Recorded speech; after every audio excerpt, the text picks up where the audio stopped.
Mike Perry is no longer on the UFC roster as he has signed a deal with Bare Knuckle Fighting Championship. MMA Fighting was the first to report the news. Bare Knuckle confirmed the signing on Tuesday via a press release. According to the release, Perry signed a multi-fight deal with the promotion, but details of the contract were not released. In a recent tweet, Perry posted the following: "Let's skip all the formalities. This sport is evolving, and I am here to strike fear into the hearts of my competitors. I plan to intimidate the world when I show what a truly skilled combat specialist is capable of with his bare hands. I will dismantle the opposition and reach the glory I have longed for my entire life. I will be crowned king of the streets and king of combat sports. They will make me a platinum crown and carry me on the bloody backs of my defeated rivals. I am here to go straight to the top and make anyone think twice about entering my world. Bare Knuckle FC is my world." Mike Perry was a fan favorite in the UFC, as he was always in entertaining fights. He earned 7 wins and 8 losses inside the octagon, and ended his tenure on a 2-fight losing streak. He did pick up notable wins over Paul Felder, Alex Oliveira, and Mickey Gall.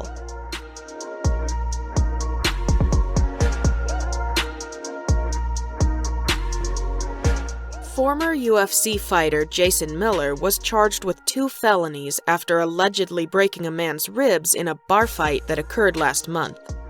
TMZ Sports first reported that Miller had been charged with 2 more felonies for assault and battery following an alleged incident in a bar fight that took place in September. According to the report, Miller got into an altercation at a San Fernando Valley bar with a man who Miller then allegedly assaulted. The report says that the man initially did not want to file a police report against Miller, but once he went to the hospital and was diagnosed with broken ribs, he had no choice but to file the report. It was earlier this week when police officers decided that they would be charging Miller with the 2 felonies. If convicted, Miller could end up spending years behind bars for the alleged crime. In addition to this bar incident, Miller reportedly also got involved in a domestic violence incident in Los Angeles last month. In that incident, Jason Miller reportedly put his hands on a woman, and the police were forced to tase him in order to bring him into custody. Once a very good MMA fighter who even coached opposite Michael Bisping on The Ultimate Fighter, Miller's post-MMA career has been marred by many incidents with the law. Overall, he just cannot seem to keep himself out of trouble, and we have heard many troubling situations from Miller over the years, especially since he's been out of the game. Should Miller be convicted of these charges, it has gotten to the point where it looks like the only way he is going to be able to abide by the law is if he is locked up behind bars. So perhaps this will be the wake-up call that he needs to change his life.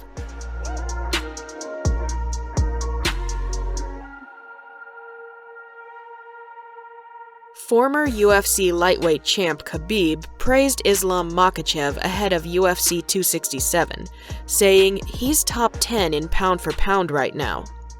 Khabib and Makhachev are longtime friends, as well as training partners at American Kickboxing Academy. Khabib was the former UFC lightweight champion, and is considered by many to be one of the greatest MMA fighters of all time. But he retired earlier this year, and he essentially passed the torch on to Makhachev to continue the legacy of Russian lightweight champions. There have been many who have said that Makhachev has what it takes to be the next Khabib. In fact, the man himself believes in Makhachev as well. Speaking to fellow AKA teammate Daniel Cormier on the DC and RC podcast, Khabib gushed over Makhachev, calling him a top 10 fighter and predicting he will win the belt. Islam is the real deal. He's one of the best in the world. I believe he's top 10 in pound for pound right now. But Islam is quiet. He doesn't like to talk much. But me and Cormier, we always try to push him. And after this fight, we have to call out the champion. Early next year, he'll fight for the title against the winner of Dustin Poirier and Charles Oliveira. Makhachev has a 9-1 record in the UFC, and he is currently riding an 8-fight win streak, so he has been doing everything in his power to move up the lightweight rankings. This Saturday at UFC 267, he takes on the best opponent of his career when he faces off against Drew Dober. Makhachev is a big favorite to win the fight, and should he get his hand raised, expect for him to call for the next title shot at 155 pounds.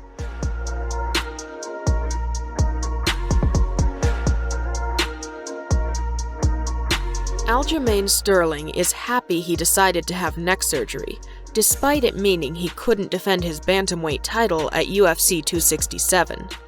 Sterling and Yan were supposed to have their rematch in the co-main event in a highly anticipated bout. However, after Sterling had neck surgery, he wasn't medically cleared to fight. But for the bantamweight champ, he's still glad he got the surgery. "I couldn't be happier with the decision I made," Sterling said during a podcast with MMA Fighting.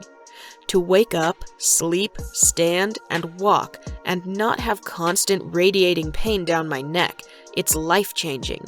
The quality of life is so much higher. I can't believe I didn't do this sooner, if I'm being honest."